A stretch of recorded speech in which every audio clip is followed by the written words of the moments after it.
بسم اللہ الرحمن الرحیم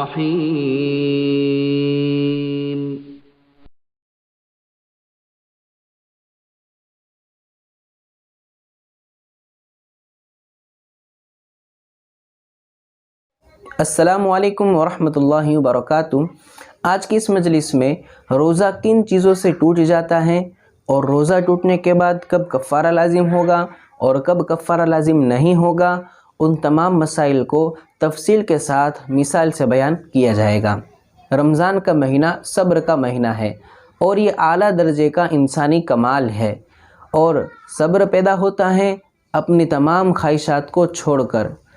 اور یہی روزے کی حقیقت ہے۔ یعنی اللہ تبارک و تعالی چاہتے ہیں کہ بندہ روزے کی حالت میں اپنے اندر صبر کا مادہ پیدا کریں،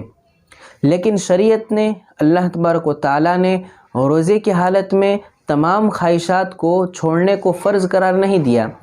بلکہ 3 بڑی بڑی خواہشات کے چھوڑنے کو ہی فرض قرار دیا۔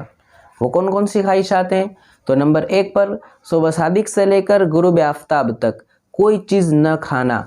نمبر 2 صبح صادق سے لے کر غروب آفتاب تک کوئی چیز نہ پینا۔ نمبر 3 صبح صادق سے لے کر غروب آفتاب تک اپنی بیوی سے جسمانی تعلق نہ کرنا۔ اگر کوئی آدمی روزے کی حالت میں ان تینوں چیزوں سے رکا رہتا ہے تو اس آدمی کا روزہ صحیح ہو جائے گا، اور اگر کوئی آدمی ان تینوں چیزوں میں سے کوئی بھی چیز کر لے گا روزے کی حالت میں تو اس آدمی کا روزہ ٹوٹ جائے گا۔ اب جب اس آدمی کا روزہ ٹوٹ جائے گا تو قضا کے ساتھ کون کون سی صورتوں میں کفارہ لازم ہوگا اور کون سی صورتوں میں کفارہ لازم نہیں ہوگا، چلیے آگے اس کو سمجھتے ہیں۔ اگر کوئی آدمی روزے کی حالت میں رمضان میں جان بوجھ کر، یعنی روزہ توڑنے کے ارادے سے کوئی کھانے پینے کی چیز اپنے منہ کے ذریعے پیٹ میں پہنچا دے گا یا اپنی بیوی سے جسمانی تعلق کر لے گا تو ان تمام صورتوں میں روزہ فاسد ہو جائے گا اور قضا کے ساتھ ساتھ کفارہ بھی لازم ہوگا۔ اور اگر کسی آدمی کو روزہ یاد ہے لیکن بغیر کسی ارادے کے، یعنی اس آدمی کو روزے کے توڑنے کا ارادہ نہیں ہے، بغیر کسی ارادے کے کوئی کھانے پینے کی چیز پیٹ تک پہنچ گئی یا پھر دماغ تک پہنچ گئی تو ان صورتوں میں روزہ فاسد ہو جائے گا، لیکن صرف قضا لازم ہوگی، کفارہ لازم نہیں ہوگا۔ تو چلیے ان صورتوں کو تفصیل سے مثال کے ساتھ سمجھتے ہیں۔ مثال نمبر 1، اگر کسی آدمی نے کلی کی، یعنی منہ میں پانی ڈالا اور بغیر کسی ارادے کے وہ پانی حلق سے نیچے پیٹ تک پہنچ گیا تو اس آدمی کا روزہ تو ٹوٹ جائے گا، لیکن صرف قضا لازم ہوگی، کفارہ لازم نہیں ہوگا۔ مثال نمبر 2، اگر کوئی آدمی سو رہا تھا اور سونے کی حالت میں بے خبری سے اس نے کوئی کھانے یا پینے کی چیز اپنے حلق سے پیٹ تک پہنچا دی تو اس صورت میں بھی روزہ تو فاسد ہو جائے گا، لیکن صرف قضا لازم ہوگی، کفارہ لازم نہیں ہوگا۔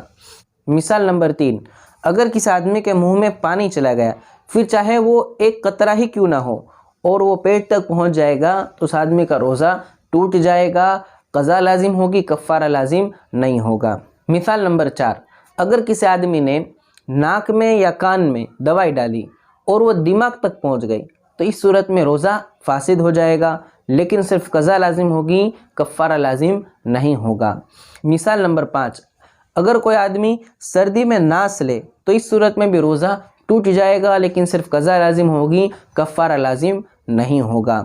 مثال نمبر 6، اگر کسی آدمی نے جان بوجھ کر قے کی، الٹی کی، اور وہ الٹی منہ بھر کر ہوئی، یعنی اتنی زیادہ مقدار میں ہوئی کہ آدمی اس کو روک نہ سکے تو اس صورت میں روزہ تو فاسد ہو جائے گا، لیکن صرف قضا لازم ہوگی، کفارہ لازم نہیں ہوگا۔ اور اگر اتنی زیادہ مقدار میں قے خود بخود ہو تو پھر روزہ فاسد نہیں ہوگا۔ مثال نمبر 7، اگر کسی روزے دار کو زبردستی کوئی چیز کھلا دی جائے یا پلا دی جائے تو اس سے اس آدمی کا روزہ فاسد ہو جائے گا، لیکن صرف قضا لازم ہوگی، کفارہ لازم نہیں ہوگا۔ مثال نمبر 8، اگر کوئی آدمی جان بوجھ کر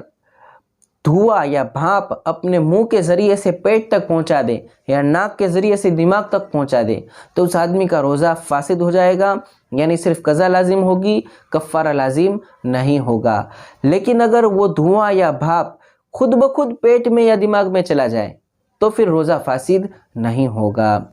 مثال نمبر 9، اگر کوئی آدمی آنسو یا پسینہ منہ کے اندر لے اور وہ اتنی زیادہ مقدار میں ہو کہ منہ میں اس کا مزہ بھی محسوس ہو اور وہ اس کو پی جائے تو اس آدمی کا روزہ فاسد ہو جائے گا، لیکن صرف قضا لازم ہوگی، کفارہ لازم نہیں ہوگا۔ مثال نمبر 10، اگر کسی آدمی نے اپنے دانتوں کے درمیان پھنسی ہوئی کھانے کی چیز کو منہ سے باہر نکالے بغیر نکل گیا اور وہ چیز ایک چنے کے دانے کے برابر تھی یا اس سے زیادہ تھی تو اس آدمی کا روزہ ٹوٹ جائے گا، اور اگر وہ چیز چنے کے دانے سے کم تھی تو اس آدمی کا روزہ نہیں ٹوٹے گا۔ لیکن اگر اس چیز کو منہ سے باہر نکال کر پھر نکل گیا تو پھر تو تمام صورتوں میں، دونوں صورتوں میں، یعنی کہ وہ چیز چنے کے دانے کے برابر ہو کہ اس سے کم ہو، دونوں صورتوں میں آدمی کا روزہ ٹوٹ جائے گا اور صرف قضا لازم ہوگی، کفارہ لازم نہیں ہوگا۔ یہاں پر بطور مثال کچھ مسائل کو بیان کیا گیا ہے۔ اگر آپ کو ان کے علاوہ کوئی مسئلہ پیش آتا ہے تو آپ اپنے علاقے کے علماء کرام سے پوچھ سکتے ہیں، یا پھر اس ویڈیو کے آخر میں ایک واٹس ایپ نمبر دیا گیا ہے، اس نمبر پر ہمیں میسج کر کے بھی مسئلہ پوچھ سکتے ہیں۔ آج کے لیے بس اتنا ہی۔ اگر آپ نے ہمارے اس چینل کو سبسکرائب نہیں کیا ہے تو جلدی سے سبسکرائب کر لیں اور بیل آئیکن کو بھی دبا لیں، اور اس ویڈیو کو اپنے تمام واٹس ایپ گروپ میں شیئر کیجیے۔